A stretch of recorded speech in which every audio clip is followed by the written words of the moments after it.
دوستو، لوگ سمجھتے ہیں کہ وہ نماز نہیں پڑھتے۔ بھائی، آپ ہوتے کون ہو نماز نہ پڑھنے والے؟ وہ آپ کو بلاتا ہی نہیں ہے، آپ کو توفیق سجدہ ہی نہیں دیتا۔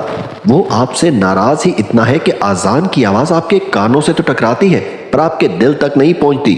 اللہ فرماتا ہے کہ ہم ان کے کانوں میں پردے ڈال دیتے ہیں، ان کی آنکھوں میں پردے ڈال دیتے ہیں، ان کے دل پر پردے ڈال دیتے ہیں۔ جو انسان نماز نہیں پڑھتا، یعنی اللہ نے اس کو اس قابل ہی نہیں سمجھا، کیونکہ تو نے اس کی فرما برداری سے منہ موڑا ہے تو پھر اس نے بھی تجھ سے منہ موڑ دیا۔ دوستو، اگر کوئی انسان نماز نہیں پڑھتا، سجدہ ریز نہیں ہوتا، اللہ کے حضور اگر کسی کو جھکنے کی عادت نہیں، تو وہ ہرگز یہ نہ سمجھے کہ میں یہ سب نہیں کرتا، کیونکہ ایسے شخص سے توفیق چھین لی جاتی ہے۔ تو اللہ سے توفیق مانگو کہ اللہ ہم سے کبھی یہ توفیق نہ چھینے۔ دوستو، اس چھوٹی سی ویڈیو کو اپنے تمام گروپس میں ضرور شیئر کریں، شاید کسی کے دل پر یہ بات لگ جائے اور وہ نماز شروع کر دے۔